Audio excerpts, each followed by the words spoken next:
घने जंगल के बीच एक शांत झील के पास एक विशाल और घने पेड़ का बसेरा था।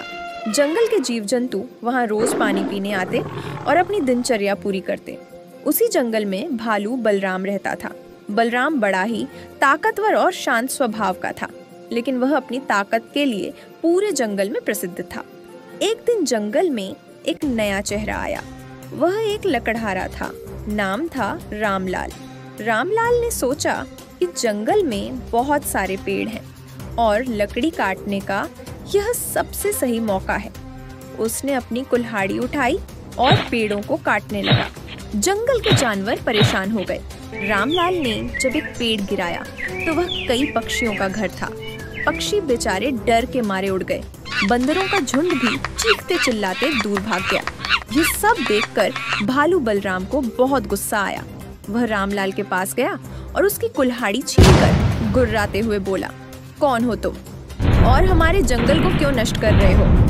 रामलाल डरते हुए बोला, मुझे माफ कर दो भालू भाई, मैं एक गरीब इंसान हूँ। मेरे पास खाने को कुछ नहीं है, इसलिए लकड़ी काटकर बेचने आया हूँ। बलराम ने रामलाल को गौर से देखा। उसकी बातों में सच्चाई थी, लेकिन वह यह भी जानता था कि अगर रामलाल को रोका नहीं गया तो वह जंगल के और पेड़ काट देगा। बलराम ने सोचा कि उसे सही रास्ता दिखाना चाहिए। देखो रामलाल, बलराम ने कहा, ये जंगल हमारा घर है। अगर तुम इसे नष्ट करोगे तो हम कहाँ जाएंगे? अगर तुम्हें सच में मदद चाहिए तो मैं तुम्हारी मदद करूंगा, लेकिन यह पेड़ काटना बंद करो। रामलाल को यह सुनकर ताज्जुब हुआ। उसने सोचा कि भालू तो हिंसक होता है, लेकिन बलराम बहुत समझदार और दयालु निकला। बलराम ने रामलाल को जंगल में शहद के छत्ते, जंगली फल और अन्य चीजें दिखाईं, जिनसे उसकी जीविका चल सकती थी। तुम इन चीजों को इकट्ठा करके बेच सकते हो। जंगल तुम्हारी मदद करेगा, लेकिन तुम्हें इसका सम्मान करना होगा, बलराम ने समझाया। रामलाल को यह सुझाव अच्छा लगा। उसने वादा किया कि वह अब पेड़ों को नहीं काटेगा। धीरे धीरे रामलाल ने जंगल के नियम समझ ली। वह जंगल के जानवरों का दोस्त बन गया। भालू बलराम और रामलाल मिलकर शहद, फल और औषधीय पौधे इकट्ठा करते और उन्हें बेचकर अपनी जरूरतें पूरी करते। रामलाल ने महसूस किया कि प्रकृति को नुकसान पहुंचाए बिना भी जीवन जिया जा सकता है। लेकिन एक दिन जंगल में शिकारी आ गए। उनके पास बंदूकें थीं और वे जानवरों का शिकार करने आए थे। जानवर डरकर इधर उधर भागने लगे। बलराम ने यह देखा और तुरंत रामलाल को बुलाया। हमें मिलकर इन्हें रोकना होगा, बलराम ने कहा।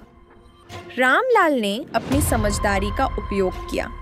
उसने जंगल के जानवरों को इकट्ठा किया और सबने मिलकर शिकारी को घेर लिया।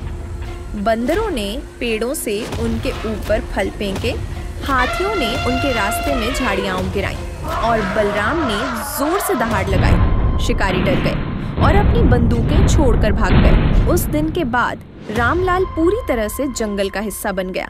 वह जंगल की रक्षा में भालू बलराम का साथ देने लगा। अब जंगल में शांति थी। बलराम और रामलाल ने यह सुनिश्चित किया कि जंगल का हर जीव सुरक्षित रहे और पेड़ों को कोई नुकसान न हो। यह कहानी हमें सिखाती है कि अगर इंसान और प्रकृति साथ मिलकर काम करें तो दोनों के लिए बेहतर जीवन संभव है। बलराम और रामलाल की दोस्ती इसका सबसे अच्छा उदाहरण है। ऐसी और भी कहानियां सुनने के लिए हमारे चैनल को करें सब्सक्राइब। धन्यवाद।